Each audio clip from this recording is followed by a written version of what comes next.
at this point I was like, you know what, just cut me open. Like I wasn't even trying to be Hebrew about it anymore. So you mean after all that I've been through with this baby, I'm going to still lose him?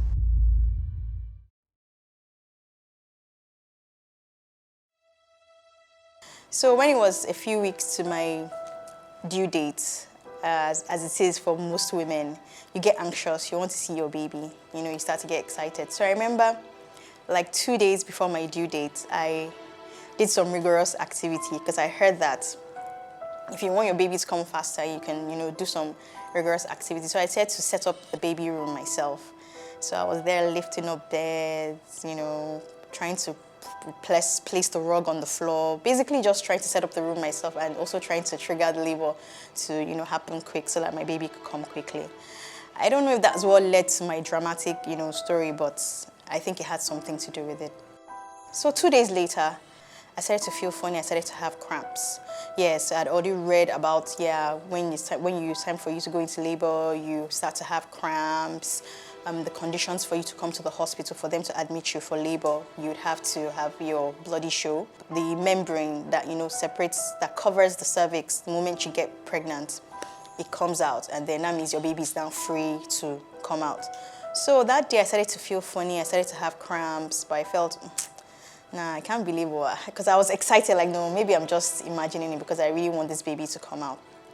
So that day I had my antenatal. I went to the hospital, had my antenatal, and the gynae, you know, tested me. He did a pelvic examination, and then he discovered that, okay, it's like you've started labor. You're the, you know, precipice of labor, and that you're a bit dilated. I think he said 0.5 centimeter dilated. Okay, but that was nothing serious, that I should go home and come back, you know, when I've progressed. So I went home. On the way back, I was still feeling funny. I started to have the cramps. They were getting more intense at this point. By the time I got home, I was a mess. As in, I was in complete pain. I knew that I had to go back to that hospital. In fact, I knew that there was no point, there was really no need for us to have come home in the first place. I waited a bit, because I knew that they would probably be like, okay, you know you're ready, you haven't met those conditions like I listed earlier. While I was waiting, the contractions were getting stronger, they were getting more painful, they were getting more intense. I knew in my spirit that this baby is coming. So a few moments later, I actually experienced my bloody show, and I was like, okay, now I really need to get to the hospital. So I was trying to be, you know, hopeful, trying to have faith, trying to not be afraid, but I really was. So my contractions were strong, they were painful, and you know, in my naive mind, I thought I would get to the hospital and that in maybe like an hour or two, oh, madam, see your baby. Yeah, that's what everybody wants, the Hebrew birth, right? But that's not what happened.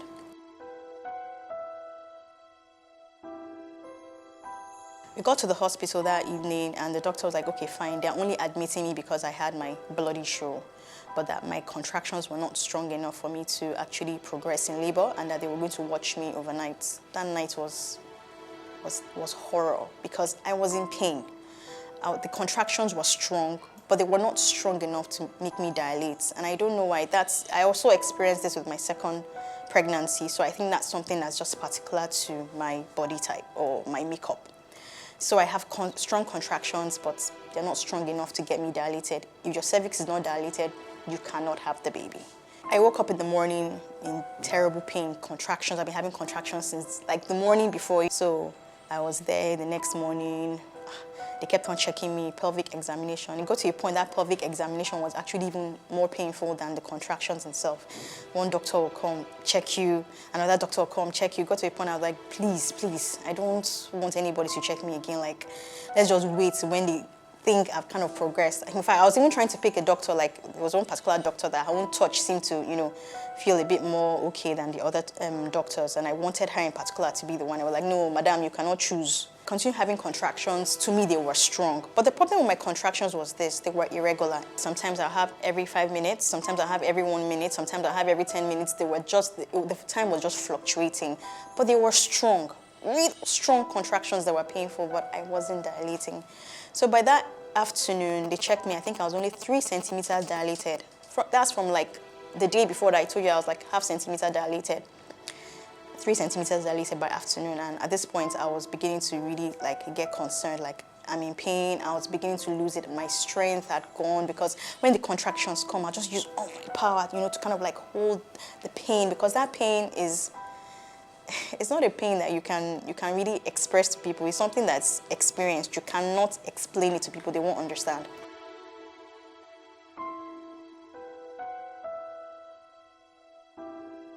And yes, we've heard that if you don't have contractions, you can be induced. So I was induced. And when they induce you, just so you know, if your pain was like maybe 70%, when they induce you, it goes to like 200%. Yeah. So I was in pain, they had induced me, and I still wasn't dilating. So it got to a point where like, okay, this woman is not dilating. She probably cannot give birth vaginally. It's going to be true cesarean section. But no one wanted to tell me. And personally, in my mind, I wasn't even thinking about CS. Like, I went in there thinking I'll be out in a few hours. So I wasn't thinking that I'll go in for CS at all. It wasn't even flashing my mind. So by the time it came to 7 p.m. the next day, which is I've spent almost 24 hours in the hospital now, the doctor was like, okay, I know this lady is losing strength. She's not. We've induced her. She's not contracting. Let's just wheel her to the labor room. And I think at that point I maybe like 7 centimeters dilated. And they moved me in, and it was now time to attempt to push. But I wasn't contracting. So it got to a point that the nurses had to actually start manipulating contractions for me. They would use their hands on my tummy, and they were just, hitting my tummy. Even that was painful itself. Just to like get a reaction from my body. So my body will maybe react to what they were doing, and then I'll vibrate, and somehow I'll be able to, have contractions and push the baby out. Nothing worked. At this point, I was not even on planet Earth anymore, because the pain had gotten to a level I couldn't even cry. I was just wailing. I'll just wail every 5 minutes. You just hear me wail. I was like, what's going on? It got to a point, I told them, I want to push. They're like, you cannot push. Then, okay, they were like, okay, I should go ahead and try. At this point I was in, there are 3 stages of labor. Let me just quickly add. There are 3 stages of labor. The first stage, second stage, and the third stage. The first stage is what I experienced, before I went to the hospital. You're having contractions and everything. Your contractions are supposed to be progressing. Second stage is the transition period. Now, it's the shortest period, but it's the most painful period, because now the baby's head is in the birth canal. The birth canal is not wide. So God did in such a way that it's supposed to be the shortest process, even though it's the most painful. That was where my baby hooked.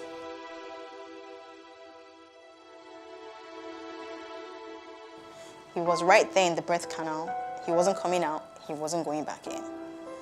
It got to a point I pushed out. We saw his hair, and they were like, oh, push out. Madam, we can see his hair. So that was motivating me to push out. The baby went back in. At this point, I was like, you know what, just cut me open. Like, I wasn't even trying to be Hebrew about it anymore. Like, just cut me open, let's do a CS straight up. So I didn't know that they had actually already made arrangements for the doctor that was going to carry out the procedure. He was stuck in traffic, so we had to wait. He got in, and then they wheeled me to the theater, and at that point the drama subsides, to be honest, because they just gave me my epidural, and then I forgot that I was in pain. And the truth is, I was actually even enjoying the fact that I had the epidural. Somehow I was in a place of euphoria. I was actually enjoying the epidural because it just numbed all the pain that I'd been through for like 24 hours. And then before I knew it, they had cut me open, brought out my baby. Baby was fine, cleaned him up, and brought him to me. And I was like, okay, fine. I was enjoying the epidural so much that I didn't even have time to even look at my baby's face. I was like, at least thank God he's out. Yeah, I'm just enjoying myself right now. And then we were done. And then they wheeled me to my room afterwards. You would think that that's the end of the story, but that was more or less just like the beginning.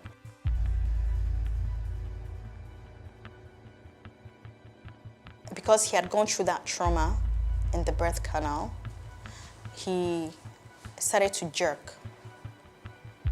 Some days later, my baby was jerking. You can imagine what it's like to go through that kind of experience. I even forgot to add that before I even had the C-section, they had tried to get me to push, so they had given me an episiotomy. And that's what they give to first-time moms. Okay, your vagina is not so wide, so they help you to just cut it at the perineum, just so it's easier for you to push.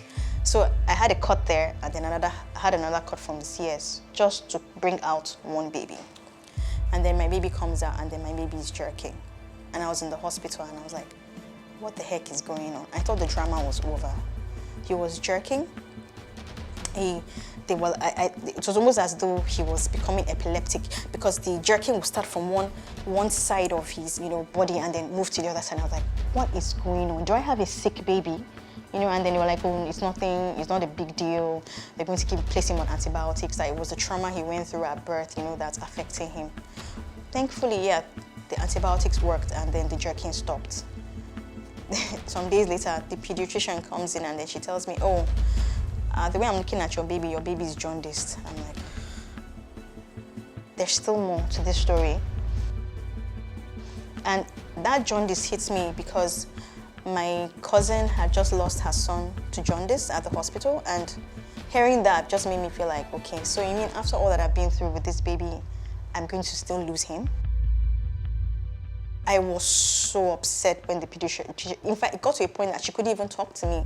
I didn't want to see anyone. I just wanted to be by myself, and I was so upset. Everyone was like, that woman is like, she's on another level. It was a very upsetting time for me, because if the hospital had done a scan, if they had done a scan, the nurses had done a scan when I got to the hospital, they would have known that the position that my baby was in, there was no way I could push him out.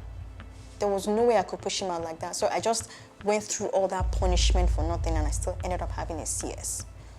My baby's face was facing up. It's what you call face to pubis. The face is supposed to be down, so the baby just slides out like this. My baby's head was facing up.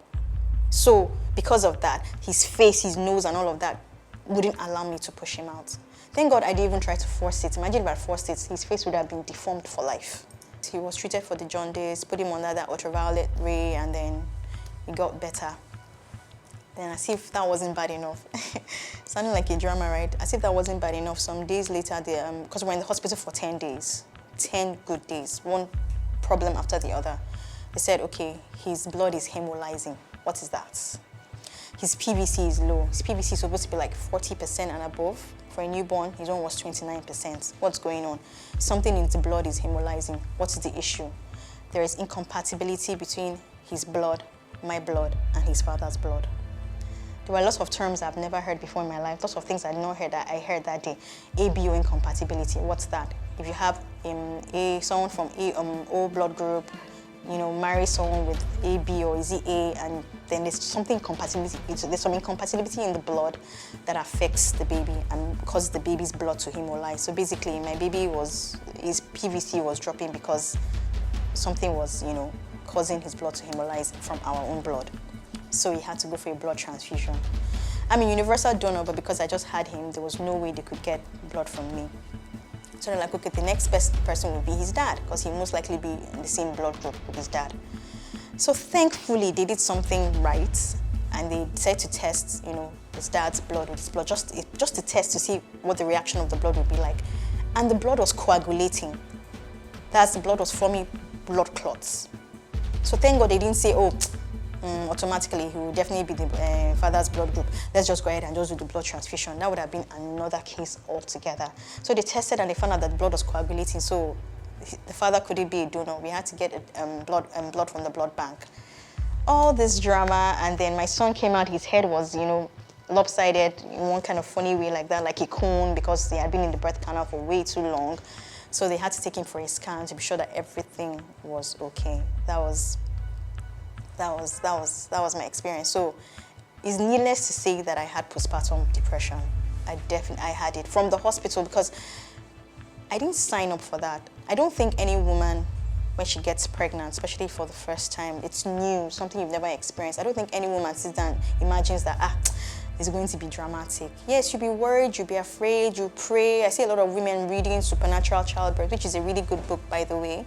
I read that book, but I don't think I really understood what it meant until the second pregnancy.